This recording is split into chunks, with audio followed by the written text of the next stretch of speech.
Pois tu és santo, sim, és digno de louvor e de ser adorado.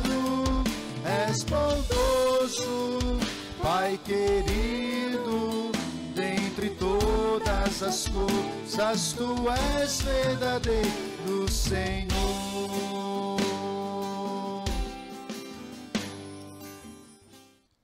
Olá, meus irmãos, a graça e a paz do nosso Senhor Jesus Cristo. Amém? Sejam todos bem-vindos a mais uma EBD, Escola Bíblica Digital da Igreja Presbiteriana de Vila Linópolis. Estamos muito gratos com os irmãos que têm participado até aqui dos nossos estudos. Que Deus continue realmente abençoando a vida de cada irmão, você que é da Igreja Presbiteriano de Vila Linópolis, você que é de outra igreja, que tem nos acompanhado, tem participado conosco, o nosso muito obrigado. E fica o desafio para que vocês continuem conosco nesses encontros todas as quartas-feiras às 19h30. Nós tivemos o privilégio de terminar o estudo da carta de Paulo aos Efésios. Então você que perdeu algum estudo, tem aqui na playlist no YouTube, Estudo Efésios, você pode procurar lá, são estudos muito bons, administrados pelo nosso irmão Erasmo. Então procure, participe, estude conosco. E hoje, fevereiro, já a primeira quarta-feira de fevereiro, nós vamos estar dando início ao nosso estudo da primeira carta de João. Então fica aí o desafio para participar conosco nesses próximos encontros. Estaremos revezando, o Erasmo e eu, aqui na administração das aulas. Ore por esse projeto, ore pela nossa igreja e, se possível, nos ajude também a compartilhar, destas aulas, para que a palavra de Deus possa aí se espalhar por toda a internet, até que possamos ser usados por Deus para abençoar a vida de outras pessoas. E antes de entrarmos então no nosso estudo da primeira carta de João, nós teremos um momento de louvor. Não simplesmente ouça a música, mas cante conosco, louve e exalte ao nosso Deus, reconhecendo que Ele é bom. Então, depois da música do conjunto louvor, nós teremos o nosso estudo. Um bom louvor, que Deus os abençoe.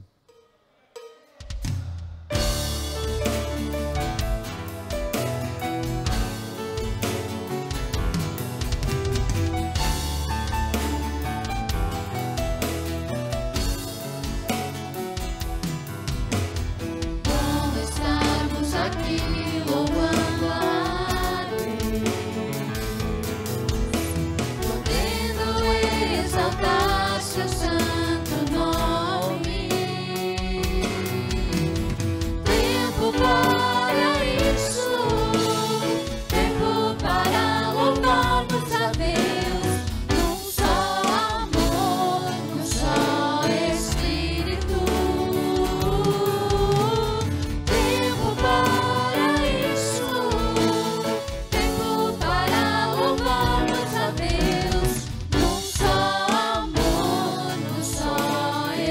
Bom estarmos aqui.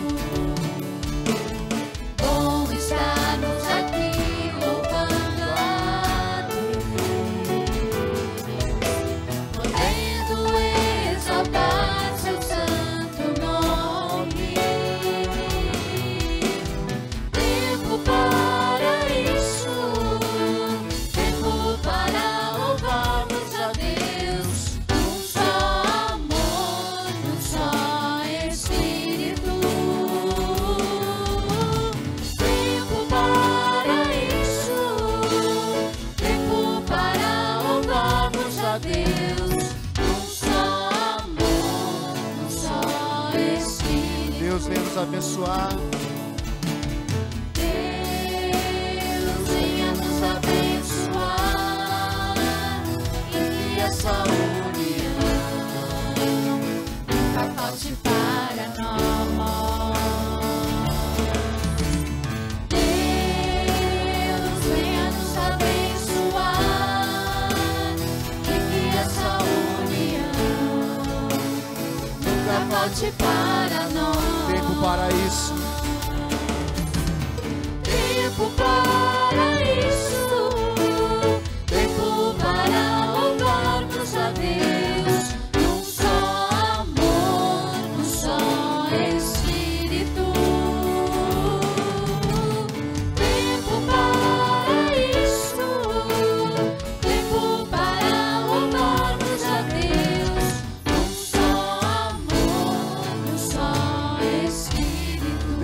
abençoar. Deus, venha nos abençoar e que essa união nunca falte para nós. Deus, venha nos abençoar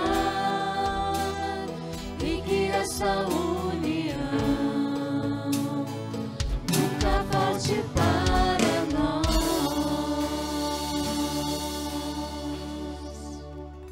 Bom, meus irmãos, como nós cantamos, é bom estarmos juntos, podendo louvar a nosso Deus, juntos num só amor, juntos num só Espírito, e este é o tempo para louvarmos ao nosso Deus, este é o tempo para engrandecermos o santo nome do Senhor. Sim, louvado seja o nome do nosso Deus, que nos dá a oportunidade de estarmos juntos, podendo estudar, podendo louvar o seu santo nome. Convido a você então, nosso estudo, nós vamos começar o estudo sobre a primeira carta de João. Então, você que está com a sua Bíblia, com o seu papel, sua caneta para fazer anotações, caso você tenha alguma dúvida, você pode escrever aqui nos comentários, tá? A gente vai ao longo aí respondendo nos próximos vídeos. Então, 1 João, capítulo 1, os versículos de 1 a 4. Diz assim o texto sagrado: o que era desde o princípio, o que temos ouvido, o que temos visto com os nossos próprios olhos, o que contemplamos e as nossas mãos apalparam com respeito ao verbo da vida, e a vida se manifestou, e nós temos visto, e dela damos testemunho, e vô-la anunciamos a vida eterna, a qual estava com o Pai e nos foi manifestada. O que temos visto e ouvido, anunciamos também a vós outros, para que vós igualmente mantenhais comunhão conosco. Ora, a nossa comunhão é com o Pai e com seu Filho Jesus Cristo. E estas coisas, pois, vos escrevemos, para que a nossa alegria seja completa. Bom, essa é uma carta, e toda vez quando nós nos deparamos com uma carta, nós precisamos fazer algumas perguntas para conseguir entender a carta. Perguntas do tipo: quem é o remetente, quem é o destinatário, quando foi escrito, por que foi escrito. E para responder essas perguntas, para a gente entender a mensagem da carta, a gente vai pensar aqui rapidinho que quem escreve essa carta, o remetente, é o apóstolo João. Embora não tenha o seu nome aqui como assinatura, como é muito comum nas cartas de Paulo, né, nas cartas paulinas, a gente sempre vê a assinatura de Paulo, aqui ele não faz isso, mas pela tradição, né, pela tradição da igreja, comparando os textos, né, tanto do Evangelho de João como essa carta, os teólogos têm a certeza que foi escrita pelo apóstolo João, o discípulo amado, né, pela sua forma de escrita, pela sua forma de falar e pela tradição que começa desde o primeiro século. João escreveu essa carta provavelmente quando ele estava na cidade de Éfeso, quando ele pastoreava a igreja daquela cidade, e ele vai escrever essa carta não para um destinatário físico, um destinatário fixo, mas ele vai escrever essa carta sem um destinatário, e isso significa que essa carta deveria ser lida por todas as igrejas, deveria ser lida em alto bom som para todas as igrejas. Por quê? Qual que era o objetivo de João com essa carta? O objetivo de João era de combater e de alertar a respeito do gnosticismo. O que era o gnosticismo, Lucas? Bom, de maneira bem simples, gnosticismo, ele era o ensinamento, uma corrente filosófica que, de uma forma bem simples, falava que a matéria era má e o espírito bom. O conhecimento, gnosis, o conhecimento era algo bom, que somente através desse conhecimento poderia haver a salvação. E qual o problema deste ensinamento? Bom, o problema desse ensinamento, como eles diziam que a matéria era má, então significava que Jesus nunca poderia ter habitado um corpo. Então eles colocavam em xeque a humanidade do Senhor Jesus. E isso é um perigo, porque se Jesus ele não veio ao mundo como homem, se Jesus só foi um espírito, isso significa que Jesus jamais poderia ter sido crucificado. E na cruz nós temos a maior prova de amor de Deus por você e por mim. Então, por isso que o gnosticismo era algo, uma heresia da época, que onde os apóstolos combateram, não só os apóstolos, mas como os pais da igreja, combateram veementemente essa falsa doutrina, para que ela não se instaurasse dentro da igreja. É interessante que João, ele usa de uma visão da intimidade com Deus, para conseguir identificar quais eram os perigos que cercavam a igreja, e desta maneira ele combatia os falsos ensinos. E assim devemos ser nós. Nós também, na intimidade da palavra, na intimidade com Deus, nós precisamos estar atentos aos falsos ensinamentos que o mundo nos cerca, para que não deixemos essas falsas ideias, falsos ensinamentos adentrar dentro da igreja. Bom, nos versículos iniciais, então, que abrem esse prólogo de João, o começo da sua carta, João, de uma maneira resumida, ele apresenta os motivos que ele levou a escrever e dar esse testemunho. João, ele queria aqui defender e dar o testemunho, não somente da divindade do Senhor Jesus, não somente confirmar que Jesus era Deus, mas ele também queria confirmar a humanidade do Senhor Jesus. Ele gostaria, junto da sua autoridade apostólica, ele queria defender esse falso ensinamento que era ensinado por toda a Ásia, por todas as igrejas, onde falava que Jesus era somente Espírito. E João então já deixa logo de cara isso, para mostrar que Jesus era 100% homem e 100% Deus. Bom, analisando esses 4 primeiros versículos, 3 ensinamentos importantes para nós, a igreja do Senhor Jesus. Como eu disse, é extremamente importante conhecermos de fato quem é Jesus, como é a sua vontade, para podermos analisar os falsos ensinamentos que o mundo tem, que pode nos desviar do caminho. Então, por isso que é importante conhecermos quem é o Senhor Jesus. E João começa, então, a sua carta dizendo que a respeito da pré-existência do Verbo. Quem é o Verbo? O Verbo é Jesus. Ele começa o texto dizendo: o que era desde o princípio, o que temos ouvido, o que temos visto com os nossos próprios olhos, o que contemplamos e as nossas mãos apalparam com respeito ao Verbo da vida. O que era desde o princípio. João aqui está se referindo ao Senhor Jesus. Ele é o Verbo. Quando nós olhamos lá no seu Evangelho, João vai dizer que Jesus é o Verbo de Deus. Ele sempre existiu. O Verbo estava com Deus. Então Jesus, desde a eternidade, muito antes de Deus criar o universo e todas as coisas, Jesus já existia. Antes da criação do mundo, Jesus já existia. A Trindade, o Deus Pai, o Deus Filho e o Deus Espírito Santo. Quando ele usa esse verbo era, que no grego é o verbo eimi, ele está usando esse verbo no imperfeito, e isso significa uma ideia de uma ação no passado que ainda existe. Uma ação que não teve começo, que era. Então, ou seja, ele está aqui defendendo a respeito da eternidade do Senhor Jesus. O Senhor Jesus sempre existiu. Então, antes de vir ao mundo, Jesus, ele estava com o Pai. Ele, o Pai e o Espírito Santo viviam em harmonia, e a sua glória era revelada por tudo. Então, quando nós comparamos tanto João quanto o Evangelho de João, nós vemos que eles defendem a eternidade, a divindade de Cristo. E é interessante que o Senhor Jesus, então para João, a sua divindade não começa no batismo, como ensina os gnósticos, mas sim a divindade do Senhor Jesus já existia desde o princípio.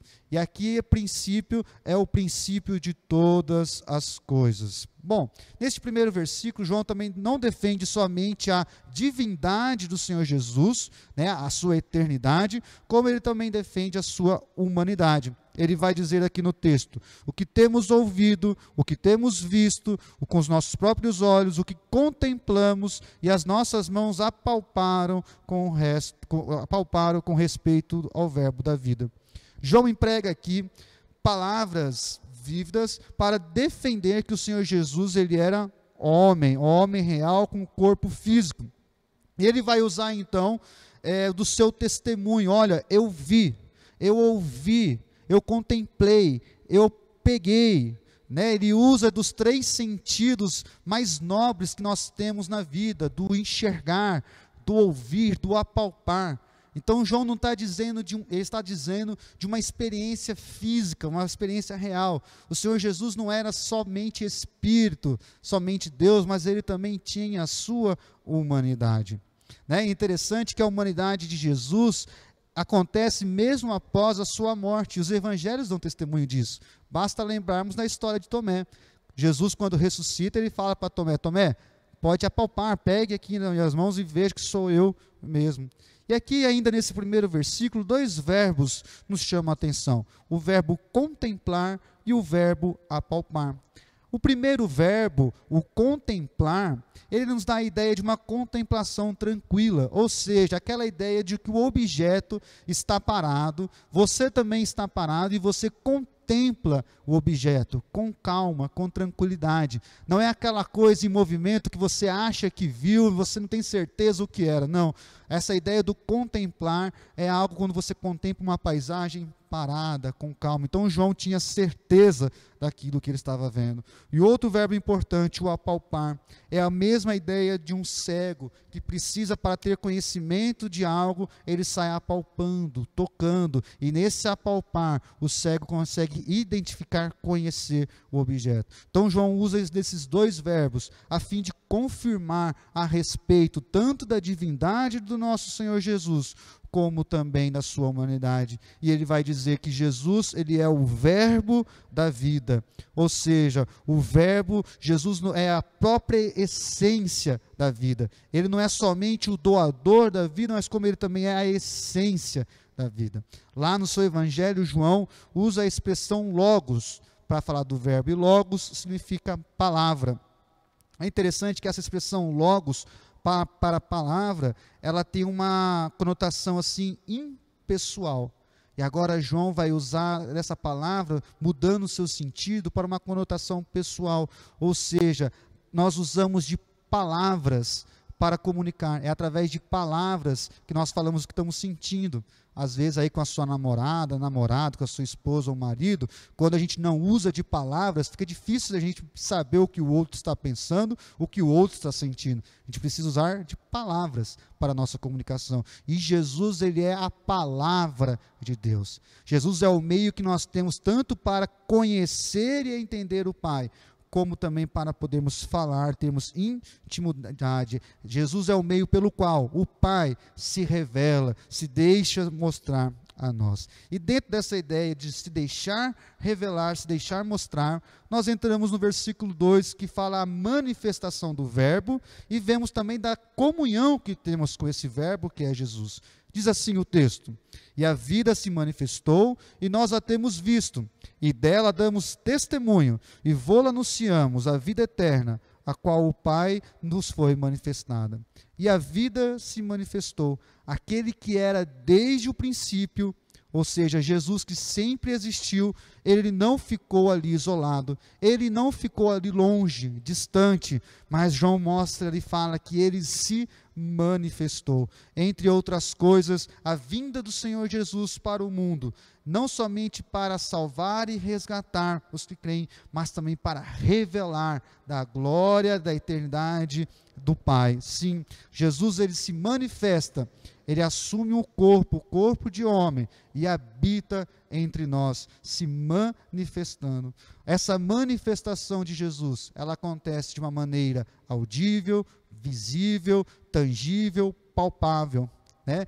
A princípio, Jesus, ele só poderia ser conhecido porque ele foi manifestado, ele se manifestou. Veja bem, que os gnósticos falavam que a salvação vinha pelo conhecimento, vinha pelo de você tentar se libertar das coisas ruins sozinho para alcançar um nível de conhecimento. O que João está dizendo, não. Você sozinho, você nunca vai conseguir isso. É o Senhor Jesus que se manifesta, é Ele quem se revela, é Ele quem mostra quem Ele é, e não mostrar quem Ele é, Ele acaba revelando, mostrando quem nós somos. E esta é a grande mensagem de João. Jesus, a vida se manifestou, o Verbo se fez carne e habitou entre nós, como diz lá o Evangelho de João, capítulo 1. O divino se fez homem. Aquele que dominava, reinava sobre os céus, nasce numa pequena manjedoura. E Jesus não somente se manifesta, mas como ele também quer se relacionar conosco. E isso é maravilhoso, irmãos. O Senhor Jesus, o Criador de tudo, aquele que sempre existiu, aquele que era antes das coisas virem a existirem, o Todo-Poderoso, ele quer se relacionar com você e comigo. João teve um encontro pessoal com Jesus. A sua experiência não foi através de uma música. A experiência de João com Jesus não foi através de livros, não foi através de ouvir falar de outras pessoas. João andou com Jesus. João ouviu do próprio Mestre. João deitou no peito do Senhor Jesus. Isso aqui mostra que ele tinha intimidade. E é dentro dessa experiência que João tem autoridade para poder falar que o Senhor Jesus era homem e era Deus. Não somente de ouvir falar, nós também como discípulos de Jesus, nós temos a palavra de Deus. E essa palavra de Deus nos dá autoridade. Por quê? Porque através da palavra nós podemos também ouvir do próprio Deus. Através da palavra nós podemos andar com o nosso Deus, podemos conhecer quem Ele é. Se não tivermos intimidade, se não andarmos em companhia com Deus, nós não saberemos quem Ele é e deixaremos nos levar muito facilmente pelas falsas heresias. Então a vida eterna, ela não começa numa vida pós-morte, mas a vida eterna, ela começa aqui agora, já andando com Jesus, se relacionando com Jesus. O Verbo se fez carne, ele se revelou e ele também veio para ter intimidade, se relacionar com todos nós. E a respeito deste Verbo, que sempre existiu, que se revela, nós somos chamados para proclamar a ele a todo mundo. Olha os versículos 3 e os versículos 4. O que temos visto e ouvido, anunciamos também a vós outros, para que vós igualmente mantenhais comunhão conosco. Ora, a nossa comunhão é com o Pai e com o seu Filho, Jesus Cristo. Estas coisas, pois, vos escrevemos, para que a nossa alegria seja completa. João fala dessas coisas a fim de dar testemunho do que você e eu podemos e devemos ter no relacionamento com o nosso Deus. Era esse o seu objetivo. João aqui, ele tinha como objetivo principal de combater as heresias que davam falso testemunho de quem Jesus era, de quem Deus era. O alvo do apóstolo aqui é que eu e você possamos ter uma comunhão íntima com o Pai, quem realmente Deus é. E somente vamos saber quem Deus é através da sua palavra. João vai dizer aqui a respeito de uma unidade doutrinária, ou seja, temos que ter uma unidade no nosso pensamento, unidade do pensamento de saber quem é Jesus. E só podemos saber quem é Jesus através de sua palavra. Só podemos ter conhecimento de Jesus através do que ele revela, se permite revelar a nós através da palavra de Deus. E é interessante que quando nós temos relacionamento com o Pai, quando nós temos relacionamento com o Senhor Jesus, é inevitável que tenhamos também relacionamentos uns com os outros. João está dizendo, olha, eu estou dizendo isso, estou escrevendo isso, para que vocês possam se relacionar com o Pai, assim como nós nos relacionamos, para que a nossa alegria seja completa. Muitas vezes, nós não conseguimos nos relacionar com outras pessoas, porque o nosso relacionamento vertical com Deus está ferido, o nosso relacionamento vertical com Deus está fraco.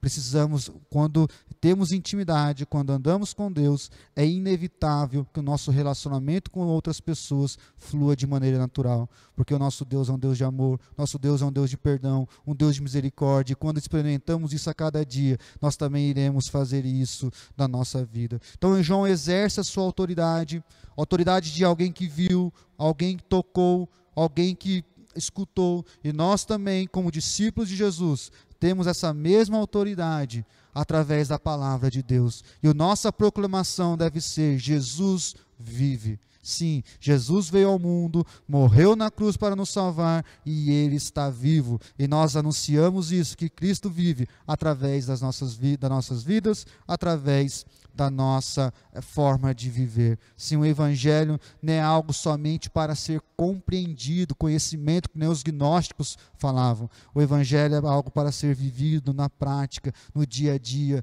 num relacionamento de intimidade com o nosso Deus. Para concluir, meus irmãos, a carta de João, nesses primeiros 4 versículos, João nos mostra como a Bíblia, a palavra de Deus, ela é importante para nós, os cristãos. É através dela que nós temos os ensinos que andam em conformidade com Cristo. Todos aqueles que andaram, que viveram com o Senhor Jesus, eles estão ali inspirados por Deus, nos ensinam a respeito do Pai. E quando nós negligenciamos a leitura, quando nós negligenciamos a prática da leitura da palavra de Deus, nós estamos negligenciando conhecer a Deus, termos intimidade com Deus. Nós temos o privilégio de termos intimidade com Deus Todo-Poderoso, aquele que sempre existiu, aquele que conhece todas as coisas. Como nós já dissemos domingo, Ele sabe aonde vivemos, Ele sabe quais são as nossas lutas e as nossas dificuldades, e Ele tem o melhor para nós. Ele veio ao mundo para nos dar vida, e uma vida abundante. A minha oração é que possamos realmente conhecer a nosso Jesus. O nosso convite é que através dessas aulas, através do estudo da palavra, que juntos possamos crescer, não somente em conhecimento, mas em intimidade no nosso Senhor. Amém? Feche seus olhos, eu quero orar. Pai, muito obrigado, Senhor. Obrigado pela oportunidade que temos de usarmos aqui a internet para anunciar a Tua palavra, para estudar a Tua palavra. Muito obrigado a Deus porque a Tua palavra é viva, ela é eficaz. A Tua palavra nos exorta, nos ensina a viver uma vida boa. E essa vida boa, ela é em intimidade contigo. Nos capacite cada dia mais a viver segundo a Tua vontade. Nos dê, ó Deus, sabedoria para não cairmos, ó Deus, nem sermos tentados pelos falsos ensinos do mundo. Pelo contrário, que possamos ter fome e sede de Ti, fome e sede da Tua palavra, para que nós não venhamos desviar nem para a direita e nem para a esquerda, mas caminharmos sempre em direção ao Senhor Jesus Cristo. Obrigado, Senhor, pela vida de cada um dos meus irmãos que participaram, estudando aqui conosco, meu Pai. Que o Senhor possa fazer presente na vida de cada um. É em Seu nome que nós oramos, agradecidos. Amém. Meus irmãos, que Deus nos abençoe, um grande abraço e até mais.